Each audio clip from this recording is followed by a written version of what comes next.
우리가 지금 매주 금요일마다 갈라디아서 강의를 했었는데 드디어 어제 그제 금요일자로 해서 갈라디아서 6장까지 강의가 끝났습니다. 그래서 우리가 이제 매주 금요일마다 로마서 강의를 시작하기로 했습니다.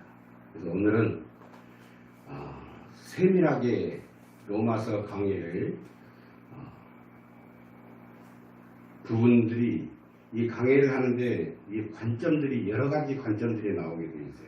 물론 핵심은 딱 가운데 뼈대가 있는데 그 외에 이 로마서를 바라볼 때 이런 관점, 저런 관점 이렇게 여러 관점이 있습니다. 그래서 오늘은 색다른 관점으로 물론 그 뼈대는 중심은 그대로 있는 상태에서 그렇게 오늘 말씀의 은혜를 나누고자 합니다.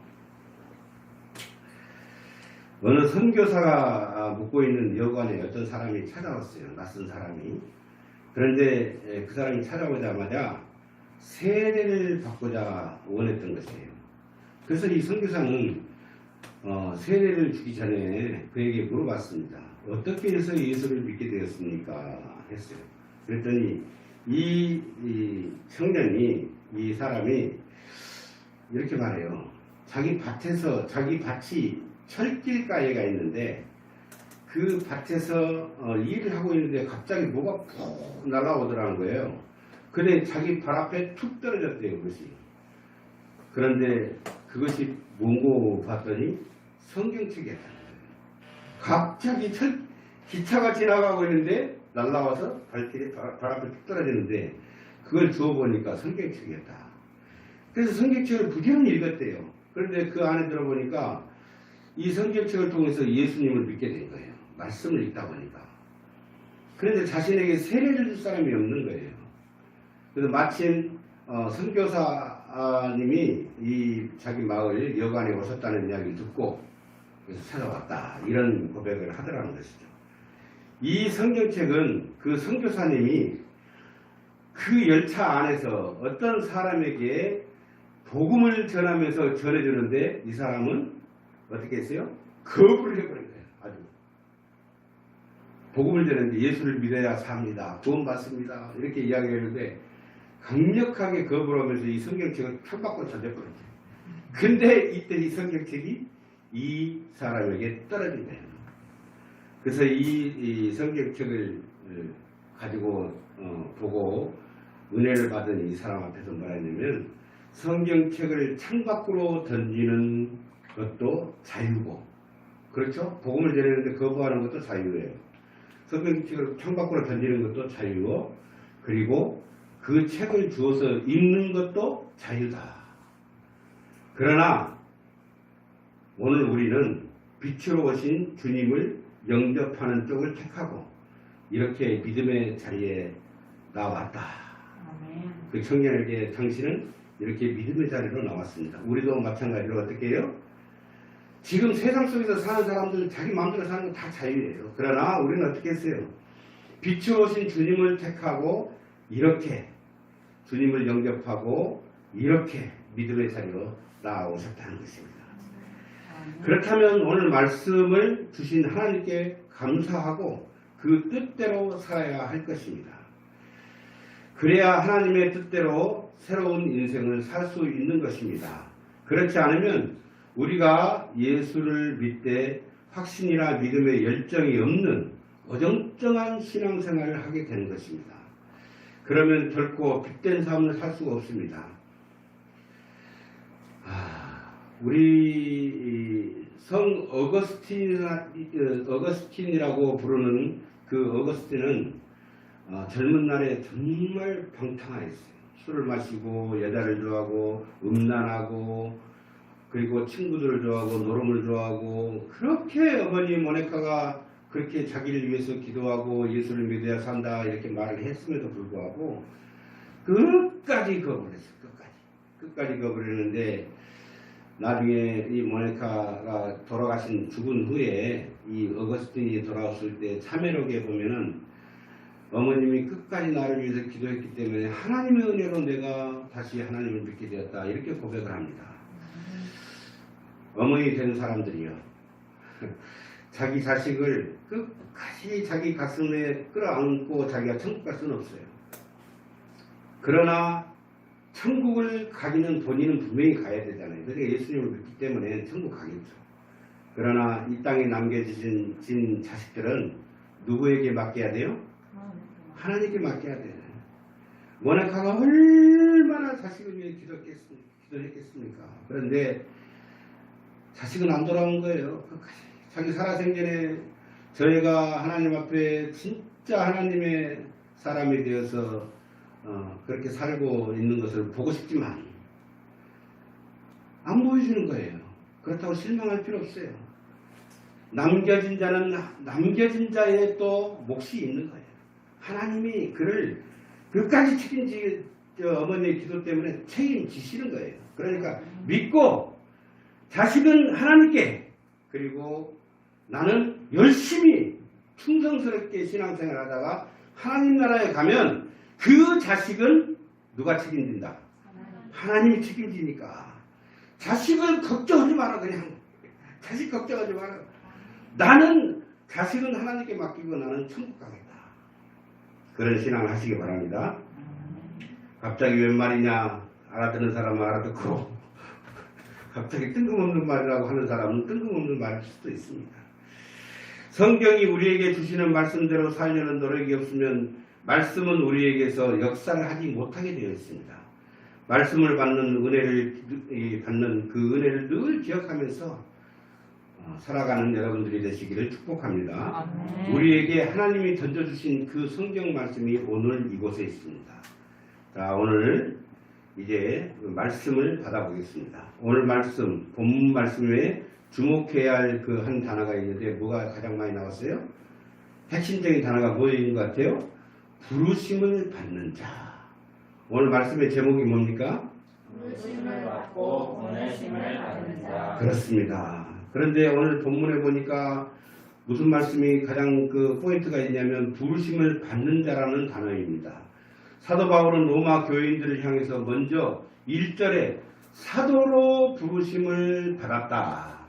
1절에 뭘로 부르심을 받았다? 사도로. 그 다음은 뭐예요? 6절에 보니까 너희도 그들 중에서 예수 그리스도의 것으로 부르심을 받았다. 누구로 부르심을 받았다고요? 예수 그리스도의 것. 내 것. 예수 그리스도의 것. 이거예요. 그러니까 예수 그리스도의 것으로 우리가 어떻게 됐다? 부르심을 받는다다. 그리고 마지막으로 7절에 보니까 뭐라고 되어 있어요? 성도로 부르심을 받았다. 이렇게 말씀하십니다.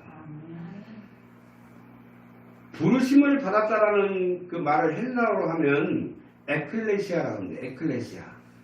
많이 들어보셨던 말씀이죠? 에클레시아. 이 에클레시아는 사도 바울이 사용한 단어입니다. 사도 바울은 헬라의 시의회를 의미하는 어떤 모임이라는 그 뜻을 가지고 있는데 이 에클레시아를 우리는 교회라는 뜻의 용어로 사용하고 있습니다. 에클레시아를 뭘로 사용한다고요? 에클레시아? 교회. 그 에클레시아를 제대로 이해하기 위해서는 단어의 합성어 조합인 뭐뭐로부터, 영어로 따지면 뭐예요? from, 뭐뭐로부터의 뜻을 지닌 전치사 에크라는 단어와 그 다음에 부르다, calling, 이 말의 뜻을 가진 칼레시아 또는 칼레오, 이 뜻을 합성한 단어가 바로 에클레시아입니다. 그래서 뭐뭐로부터 부름을 받은 사람들, 그래서 그 하나님으로부터 부르심을 받은 사람들이 모인 곳이 뭐예요? 교회입니다. 교회. 그래서 에클레시아, 이렇게 교회를 말할 때는 에클레시아라고 합니다. 하나님으로부터 부르심을 받은 자. 방금 누구로부터? 사도로부터 사도로 부르심을 받은 자, 예수 그리스도의 것으로 부르심을 받은 자, 성도로 부르심을 받은 자들이 모인 그곳이 어디예요? 교회, 에클레시아. 교회는 성삼위일체 하나님을 믿는 성도들의 믿음의 공동체, 성도들의 믿음의 공동체, 바로 교회입니다. 성삼위일체 하나님을 믿는 성도들의 믿음의 공동체가 바로 교회다. 예수 그리스도의 것이 바로 교회다. 교회는 한 개인의 것 또는 교회에 모인 사람들의 것이 아닙니다. 누구의 것이다? 예수 그리스도의 것이라는 것입니다. 초대교회는 하나님을 경외하고 예수 그리스도를 기억하며 성령님과 교통하는 자신들의 모임에 에클레시아라고 그렇게 명명하였던 것입니다. 우리 주변에도 모임이라는 뜻의 에클레시아 카페가 있는 것을 여러분 혹시 보신 적 있습니까? 있어요. 오동동 뼈다구이 회장 바로 앞에 에클레시아 카페가 있는 거 봤죠? 봤잖아요. 있습니다. 에클레시아. 다른 사람들은 이게 무슨 영어니 뭐니 이렇게 말할지도 모르지만 우리는 알고 있어요. 아, 이게 헬라어 모임이라는 뜻을 가진 카페구나 알 수 있잖아요. 그렇습니다. 그렇게 사용하는 것도 보게 됩니다. 교회 안에는 본문 사도 바울의 고백처럼 하나님으로부터 택정함을 입은 진정한 그리스도인들이 모이는 것이 바로 교회라는 것입니다. 그런데 하나님으로부터 택정함을 입은 것은 분명한 목적이 있음을 오늘 본문 1절을 통해서 알 수가 있습니다. 목적이 있다는 거예요. 우리가 하나님으로부터 택정함을 받아가지고 이 교회 안에 있지만 하나님께서 분명히 우리를 택정했던 것은 목표가 있다는 거예요. 목표. 그것은 바로 복음을 위하여, 다시 말해서 복음을 전하기 위해서 택정함을 입었다는 것입니다. 그저 나 하나만 잘 믿고 잘 살고 구원받게 하기 위해서 나를 택정했다는 것이 아니에요. 하나님께서 나를 택정한 것은 무엇 때문에 택정했다? 복음을 전하기 위해서. 하나님이 원하시는 그것, 바로 복음을 전하라는 사명을 주시기 위해서 나를 택정했다는 것이에요. 이 교회 안에 있는 여러분들을 택정했다는 것입니다. 그렇게 하기 위해서는, 다시 말해서 복음을 전하기 위해서는 선교적인 사명을 가지고 어떻게 해야 됩니까? 어떻게 해야 돼요? 이 안에서 우리끼리 즐겁게? 이게 아니에요. 밖으로 나가라는 거예요. 그래서 디아스포라, 나가라! 네? 에클레시아, 모이라! 모여서 기도하고 하나님의 말씀 받고 능력 받아서 밖으로 나가라! 선교적인 사명을 가지고 밖으로 나가라는 그런 말씀이에요. 복음을 전하라는 것은. 하나님께서 우리에게 보내심의 사명을 주셨다는 겁니다. 보내가지고 너희들이 해야 할 일이 있다. 그게 뭐예요? 복음을 전하라. 전도해라. 어제 우리도 전도했잖아요. 나가서 우리가 요거트, 뭐예요? 그 요거트인가요? 요플레 이거 뭐예요? 9개인가 10개인가 들어가는 거, 그거 다 들고 각 가정마다 다 갔어요. 어제. 또 가서 추석 지내고 맛있게 드시라고. 너희들 참 좋아해 그거 다 갖다 드렸어요. 전도해야 됩니다. 가서 복음을 전해야 돼요. 예수를 믿어야만이 구원받습니다. 예수 믿고 천국 가십시오. 지난주 휴거에 대해서 제가 설교를 하면서 그랬잖아요. 어르신들이 우리 교회 와서 무슨 헌금을 하십니까? 아니면 무슨 교회 프로그램을 맺으십니까? 아니면 봉사를 하십니까? 그렇게 하지 않아도 우리가 어르신들을 이렇게 섬기는 이유가 뭡니까? 한 영혼을 천하보다도 귀하게 여기신 그 하나님께서 어르신을 사랑하시기 때문에 천국에 가게 하기 위해서 우리를 사용하신 거다. 우리가 가서 복음을 전하는 것이다. 그러니까 버티지 말고 나오시라. 씨는 우리가 뿌리고 그러나 자라게 하시는 분은 누구시다? 하나님이시다. 그리고 열매를 맺게 하시는 이도 누구시다? 하나님이시다. 우리 이영 할머니 너무 잘 나오셨어요. 반갑습니다. 사명의 핵심은 다른 데 있는 것이 아닙니다. 보내심을 받고 보내심에 의해 나아가는 것, 보내심을 받고 보내심에 의해서 나아가는 것이, 이것이 중요한 것입니다. 신앙인으로 살면서 자주 듣는 단어, 바로 사명. 오늘 부르려고 했던 그 사명을 못 불렀지만 그 사명, 그 찬양곡의 제목이기도 한 그 사명, 죽을 사자 목숨 명자, 죽을 목숨? 그게 아니에요. 사용할 사자에다가 목숨 명자입니다. 그렇게 목숨을 사용한다는 뜻, 그런 뜻 하지 않습니까? 목숨을 사용한다는 뜻, 뭔가 목숨을 바쳐야만 그렇게 해야 할 일이 있는 것 같고, 그렇게 생각하면 비장하다 못해 비애까지 드는 그런 단어, 그 사명. 근데 원래 의미는 따로 있습니다. 그 사명은 뭐예요? 사자 복명 출행, 그 뜻의 준말이라 그래요.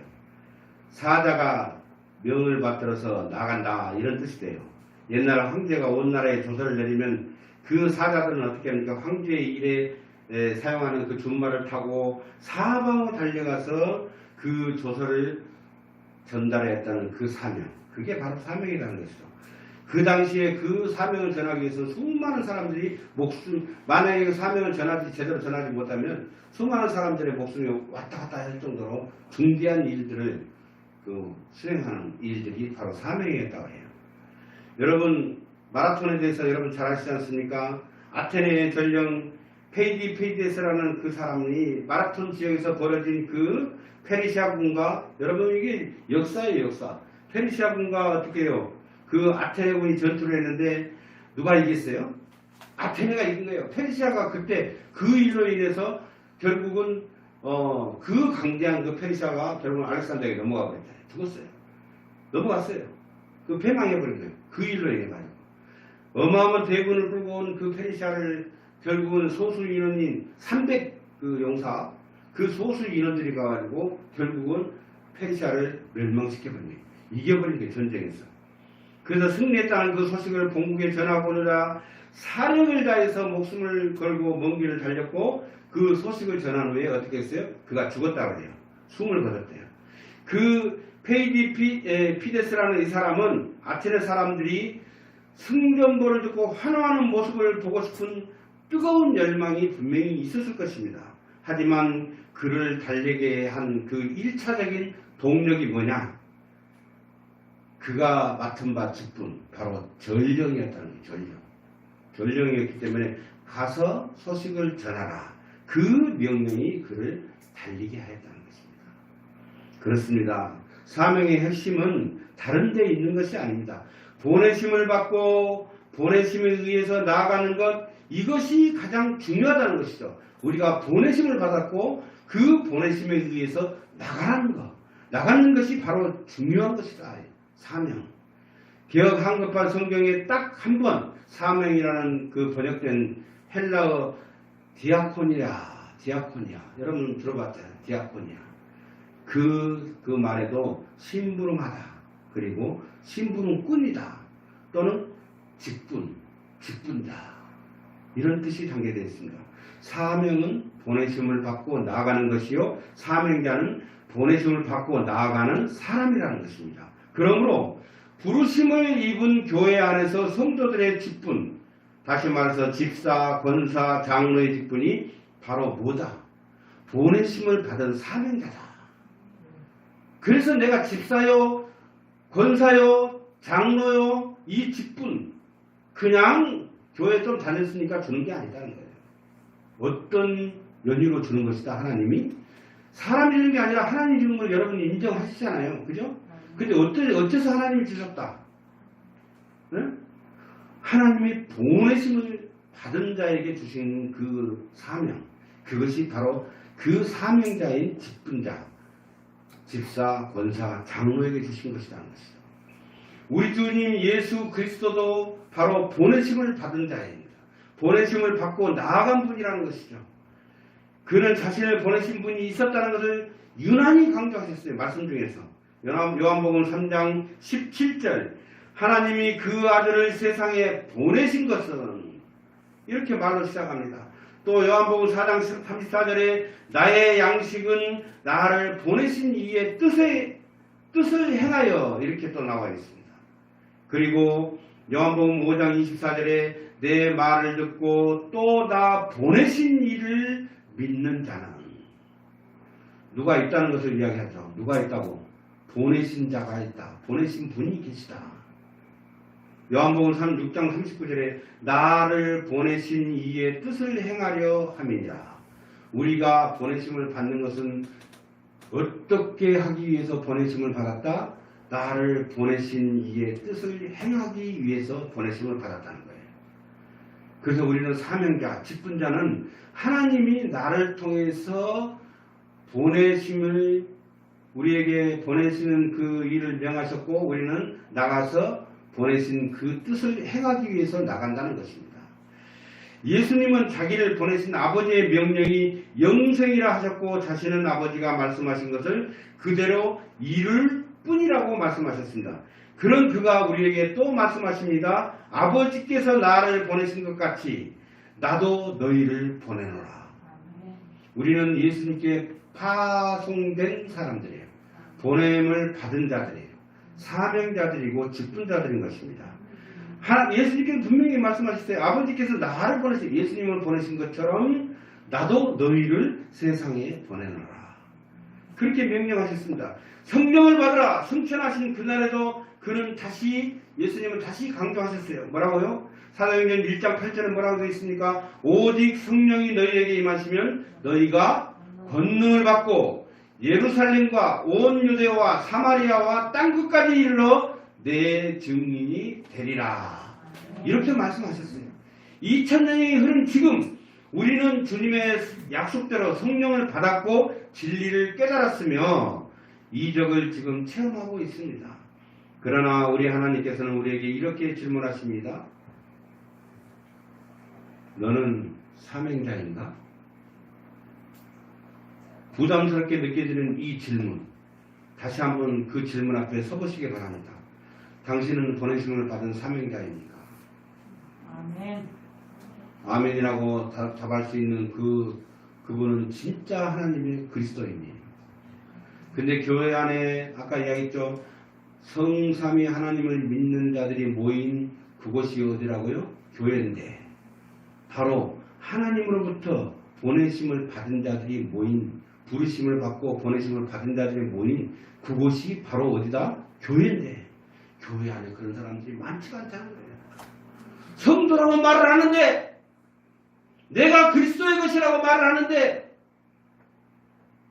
진짜 그리스도인이었다는 거예요. 교회 안에 자신있게 당신은 하나님으로부터 우리도 예수 그리스도로부터 보내심을 받은 자입니까? 사명자이십니까? 진짜 직분자이십니까? 이렇게 물어볼 때 아멘! 언제든지 나를 보내주시옵소서 이렇게 말할 수 있는 그런 성도들이 많지 않다는 게 너무 가슴 아픈 일이에요. 형식적인 신앙생활은 안 됩니다. 하나님 다 보고 계세요. 하나님 보이지 않지만 우리를 보고 계신다는 거예요. 지금 이 세상은 어떤 세상입니까? 우리가 가난하게 어머니 태중에 있을 때는 이 뱃속에 있을 때는 밖의 세상이 몰랐어요. 그런데 태를 벗어나서 그 다음에 세계로 딱 나오니까 밖의 세상이 어머니와 같이 살고 있는 이 세상이에요. 그런데 우리가 죽으면 우리 다음 세계가 우리 눈에 보입니까? 갓난아이가 엄마 뱃속에 있을 때 밖에는 못 봤던 것처럼 우리도 지금 이 보이지 않는 천국의 세계, 우리가 죽고 난 이후의 세계는 보이지 않지만 우리는 볼 수 있잖아요. 그 위에서 보고 있는 것처럼. 그래야 한 거예요. 볼 수 있는 거예요. 그러나 저 세계에서는 우리가 볼 수 있지만 우리는 못 보는 거예요. 다 하나님을 보고 있다니까요. 우리의 눈에는 보이지 않지만 우리를 보고 있다는 거예요. 그런데 우리가 신앙생활을 대능대능하게 신앙생활을 해서는 됩니까? 안 되는 거예요. 그런데도 대능대능하게 대충 신앙생활하면서 내가 마치 신앙생활 잘하는 것처럼 착각하는 사람들이 교회 안에 신앙인들 안에가 그렇게 쫙 깔렸다는 거예요. 교회에서는 선교라는 말을 자주 사용합니다. 우리는 이 땅에 교회가 있는 소명이죠. 교회가 있는 이 땅의 소명이 뭐예요? 선교와 구제라고 믿고 우리 교단 내에서도 우리 교단뿐만 아니라 모든 교회들이 다 그래요. 우리 하나님께 부르심을 받은 교회가 부르심을 받은 그 소명이 무엇입니까? 선교와 구제라고 해요. 선교와 구제. 그 선교와 구제라고 믿고 그렇게 힘을 다해 선교하는 교회의 꿈을 꾸게 됩니다. 하지만 성경에는 선교라는 단어가 등장하지 않습니다. 번역본에 따라서 선교라고 번역된 단어가 등장하긴 하지만 그 단어는 무슨 뜻이냐면 일이나 계획이라는 뜻이에요. 사도들이 복음을 전하는 일을 했기 때문에 선교라고 번역했을 뿐입니다. 복음을 전하는 일을 했기 때문에. 하지만 선교와 연관지어서 생각해 볼 수 있는 말이 있습니다. 앞서 1절에 사도로 택정함을 받았다. 그 말에서 살펴보았듯이 택정함을 받은 누구라고 했어요? 사도. 그 사도란 말의 뜻은 바로 보내심을 받은 자입니다. 그러니까 지금까지 보내심을 받았다 이 말의 뜻이 결국은 함축해서 무슨 뜻이냐면 사도라는 뜻이에요. 이 사도라는 말의 뜻이 바로 보내심을 받은 자.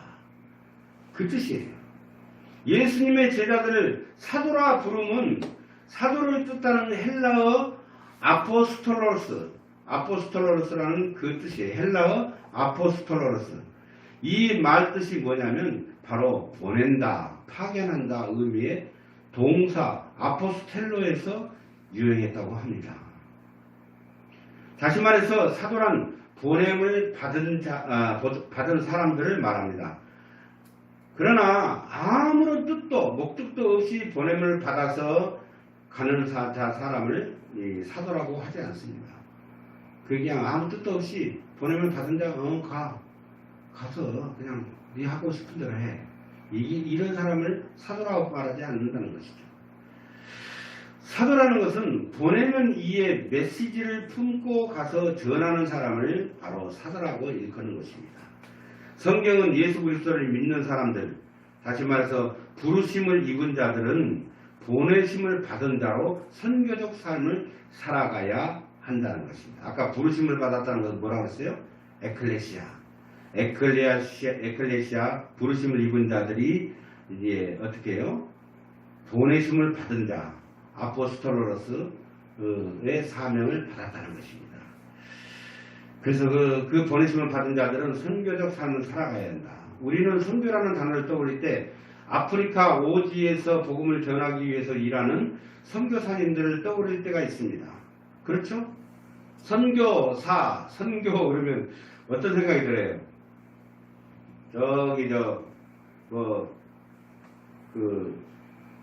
아프리카 또 뭐라 그러죠? 그게 캄보디아 베트남 그런 데를 뭐라 그래? 동남아 그런데 보내는 것이 가서 복음 전하는 것이 선교라고 생각하지 않습니까, 여러분들? 그런데 그렇지 않습니다. 제가 이곳에 딱 처음에 왔을 때 이곳이 진짜 선교지였어요. 제가 보니까 예수를 믿는 사람이 한 명이라도 있었으면 그나마 복음을 들어갔다고 인정할 만하죠. 근데 단 한 명도 없었어요. 지금 저 어르신이 나보고 내가 오니까 여기는 교회 안 돼. 그냥 팔고 나가. 내가 소개해줄까? 이거? 그랬던 분이에요. 아예 한 명도 없었습니다. 한 명도. 지금 아프리카 또 중동, 동남아 가면 그나마 예수 믿는 사람이 있어요. 있습니다. 저 북한 땅에 예수 믿는 사람이 없는 것 같아요? 있습니다. 근데 그보다 더 험한 곳이 이곳이야. 한 명도 없었다니까요. 그런데 제가 이곳에 와서 보니 한 명도 없고 너무 외로워. 목사님 말에 조금이라도 동조해주고 동의해주는 사람이 한 명이라도 있으면 힘을 얻었을 것인데 바로 이곳이 선교지구나, 선교구나. 이곳이 바로 저 멀리 아프리카, 동남아 이곳만이 선교지역이 아니라 우리나라에도 이런 곳이 있구나. 그것을 제가 알게 됐어요. 그러니까 아프리카 오지에서 복음을 전하기 위한 그 선교사들만이 선교사가 아니라는 것이죠. 그래서 직접 선교를 가지 못해도 우리 보통 사람들은 그러잖아요. 아프리카까지 선교를 직접 가지 못해도 우리가 보내는 선교사가 되어서 그 사명을 감당해야 된다. 이렇게 생각하지 않습니까? 그 말도 참 감사한 말이죠. 그런데 이것은 선교라는 단어에 대한 오해가 있는 것입니다. 선교란 예수 그리스도를 믿고 보내심을 받은 자가 선교적 사명을 가지고 살아가는 그 삶을 바로 선교라고 하는 하는 것입니다. 어떻게 한다고요? 선교라는 것은 예수 그리스도를 믿고 보내심을 받은 자가 선교적 사명을 가지고 살아가는 삶, 그것을 선교라는 것이에요. 그리스도인이 되어서 하나님의 은혜로 살아가는 자가 되어서 살아가는 하나님이 보내신 그 자리가 바로 선교지라는 것입니다. 그렇기 때문에 우리가 선교사로 부름을 받았다라고 말할 때 그것의 1차적인 의미는 뭐냐면 아프리카나 오지로 가는 것이 아니라 지금 내가 살아가는 이 자리로 부르셨다는 그 확신으로 살아가는 삶이 바로 여러분들이 선교사라는 것이에요. 그래서 선교사라는 말은 타이틀이 아니에요. 우리가 편의상 해외로 나가 예수 그리스도를 모르는 사람들에게 복음을 전하는 사람을 선교사, 미셔나리라고 하잖아요. 네? 그죠? 그 미셔나리를 선교사라고 하지만 우리가 있는 그 자리에 예수 그리스도를 믿는 사람으로 부르심을 받아서 우리의 삶의 자리로 보내심을 받은, 아까 말했던 아포스톨로스, 그 보내심을 받은 모든 그리스도인에게 해당하는 단어가 바로 뭐예요? 선교요, 선교사라는 거예요. 그래서 여러분들은 복음을 들고 나가는 사람들은 어떤 사람들이에요? 선교사예요, 선교사. 지금 있는 자리에서 아프리카나 오지로 가가지고 그곳에 가서 목숨을 걸고 선교 복음을 전하는 것, 그것만이 선교사가 아니라 하나님을 믿는 모든 사람들이 그 자기의 삶 속에서 있는 자리에서 복음을 전하는 것이 바로 선교사라는 것입니다. 모든 성도는 하나님께로부터 보내심을 받은 자들입니다. 왜? 직분을 갖고 있기 때문에. 성도는 그 누구나 하나님께 부르심을 받고 그리고 보내심을 받은 자들인 것입니다. 내가 어디에서 무슨 일을 하든지 누구를 만나든지 그곳에 보내신 이는 누구십니까? 하나님이십니다.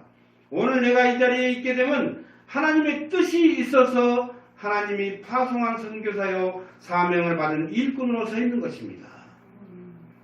여러분들이 있는 지금 현재 이곳에 어떤 사명을 가지고 앉아 있다고요? 선교사적인 사명을 가지고 지금 이 자리에 있는 것이에요. 그래서 복음을 전하기 위해서 뭔가를 들고 나가서 예수를 믿으시오 이렇게 말하는 것, 생활 중에서도 예수를 믿어야 삽니다 하고 말하는 것, 이 모든 것이 뭐예요? 선교사라는 거예요. 가정의 부부도 서로 돕는 배필로 보내심을 받은 자들이고, 그리고 모든 직업과 생활을 통해서 이어지는 인간관계는 하나님께로부터 파견된 일꾼임을 바로 알고 살아갈 때에 자신이 왜 이곳에 서 있는지를 알게 되고 그 사명을 감당할 수 있는 것입니다. 서울역에서 기차를 타고 가는 사람이 어디에 가는지 무엇 때문에 가는지 그걸 모른다 하면 참 어이없는 일이지 않겠습니까? 자기가 기차를 타고 가는데 지금 어디로 가고 있는지 몰라. 무엇 때문에 가는지도 모르고. 그건 참 어이없는 일입니다. 인간에게는 반드시 걸어가야 할 길과 목적이 있어요. 목적. 여러분 목적이 있습니다. 지금 우리 도영이가 이 자리에 앉아있는 것도 하나님의 뜻이 있습니다. 네. 그리고 우리 아이들이 앉아있는 것도 하나님의 뜻과 목적이 있는 것이에요. 여러분들이 이 자리에 앉는 것도 다 목적이 있어요. 해야 할 일이 있고 반드시 걸어가야 할 길과 목적이 있다는 것입니다. 무조건 걷는 것이 인생의 길이 아닙니다. 그저 이 땅에 왔다가 자식 키우고 자식 잘 되는 거 그거 보고 있다가 그냥 땅속에 묻히는 거 이거 아니에요. 우리 인간이 우리가 이 땅에 태어나가지고 살아가는 목적이 아니에요. 우리의 방향이 아닙니다. 무조건 걷는 것이 이 인생의 길이 아닙니다. 사람마다 하나님께서 주신 달란트가 다 다릅니다. 그래서 목적을 이루어야 할 사명이 그 누구에게나 주어졌다는 것이에요. 그것을 모르는 한 달란트가 든 자, 그건 아무것도 모르는 달란트가 몇 달란트 비유가 있죠? 5달란트, 2달란트, 1달란트. 그러나 5달란트, 2달란트는 하나님이 자기에게 그 달란트를 맡겨주신 그 뜻을 이해를 했고 알기 때문에 열심을 다해서 나중에 어떻게 했어요? 5달란트 남긴 자는 받은 자는 5달란트를 남겼고 2달란트 받은 자는 2달란트를 남겼는데 그것을 모르는 1달란트 받은 자는 어떻게 해요? 그것을 땅속에다 묻어놔 버렸기 때문에 나중에 어떻게 합니까? 주님의 모든 책망과 가진 것을 모두 빼앗기고 쫓겨나가는 비운의 신세가 되었다. 우리는 너무나 잘 알고 있지 않습니까? 자신이 이 땅에 왜 와서 왜 사는지를 모르는 인생은 참으로 안타깝고 불쌍한 인생이라는 거예요. 그저 부모의 어떤 사랑으로 인해서 자기가 태어났다? 그러고 뭐예요? 태어난 목적이 없네? 그냥 사랑의 소산물인가? 정말 생각해봐야 됩니다.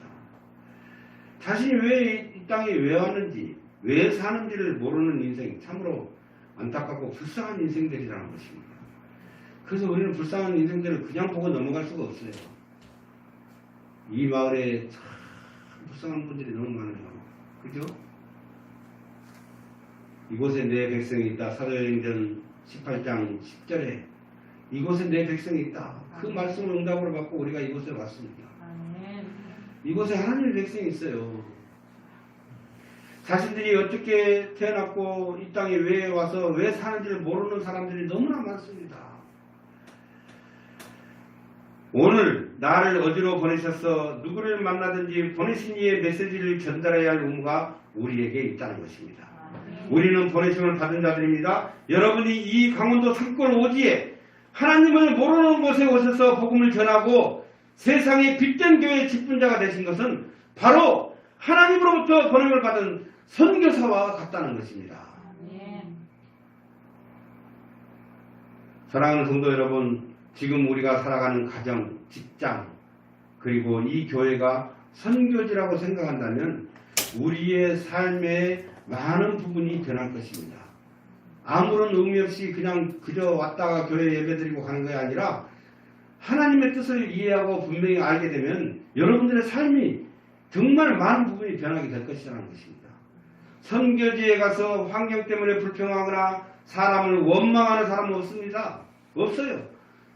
오지에 가가지고 아프리카 가가지고 원망하고 가는 사람들이 있으니까 사명의식이 불불듯이 일어나가지고 가서 내 목숨을 이 땅에 묻더라도 이 한 생명을 내가 구원하겠다는 그런 마음으로 다 선교지로 갑니다. 하이 불평 없어요. 사람을 원망하는 사람도 없습니다. 오히려 그것을 은혜로 여긴다는 거예요. 나 같은 자를 이 귀한 생명들을 살리기 위해서 이 머나먼 곳으로 하나님이 보내신 그 은혜, 그것이 은혜라는 것이에요. 은혜로 생각한다는 것입니다. 물론 선교적 삶을 살아가기 위해서는 순탄치가 않습니다. 내가 원치 않는 핍박과 환난과 고난이 다가올 수 있습니다. 여러분, 말이 있잖아요. 경주마, 말. 말은 이렇게 쳐다보면 360도, 이쪽에 180도, 이쪽에 180도, 360도를 볼 수 있습니다. 그렇기 때문에 경주를 할 때, 말을 경주를 하는데 경주를 할 때 어떻게 해요? 온갖 잡것이 다 보여서 멈출 수도 있고 딴 길로 갈 수도 있다는 것이에요. 그런데 말을 경주를 해야 할 때는 어떻게 합니까? 눈 가리개를 한다는 거예요. 눈 가리개. 눈 가리개를 해야만 앞만 보고 달려간다는 것입니다. 그래서 경주만은 눈 가면을 하고 앞만 보고 달려가게 그렇게 한다는 것입니다. 이것을 가르쳐 뭐라고 하냐면 커리큘럼이라고. 커리큘럼. 이 커리큘럼이라고 하는데 이 시야를 목표에 집중하게끔 그렇게 하여서 성과를 높이려는 전략 때문에 이 눈 가리개를 하는 것이에요. 성도들에게 이 고난은 성도 잘 들어보세요. 성도들에게 이 고난은 바로 눈 가리개와 같습니다. 고난은 세상 욕심으로 향하던 자신의 눈을 오직 주님만 바라보게 하는 눈 가리개와 같다는 거예요. 나에게 고난이 올 때 누구를 찾게 돼 있어요? 세상을 찾게 돼 있습니까? 아니에요. 오직 주님만을 찾게 돼 있어요. 바로 고난이 나의 눈 가리개와 같다는 겁니다. 그래서 시편 기자가 이렇게 고백을 합니다. 고난당하는 것이 내게 유익이라. 이로 인하여 내가 주의 율례를 배우게 되었다. 주와 가까이 가게 되었다. 주님께로 가까이 가게 되었다. 고난이 닥치니까 세상 바라볼 여유가 없어요. 오직 주님께만. 주여 나를 도와주시옵소서. 오직 주님께만 나의 모든 것을 맡깁니다. 그렇게 외쳐야 되는 것. 바로 이게 고난이 우리의 경주마의 눈가리와 같다는 것입니다. 우리가 있는 자리에서 이런 자세로 선교적인 삶을 살아간다면 우리의 삶의 자리에서 하나님이 영광을 받으시는 일이 일어날 것입니다. 오늘 말씀을 듣는 사랑하는 모든 성도님들, 사도의 사명과 그리스도의 것으로 부르시는 성도, 그 성도의 은혜와 직분자로 선교적 사명자로 보내시는 하나님 은혜가, 그 은혜가 이 시간 임하시기를 우리 주 예수 그리스도의 이름으로 축원합니다. 아멘. 기도하겠습니다.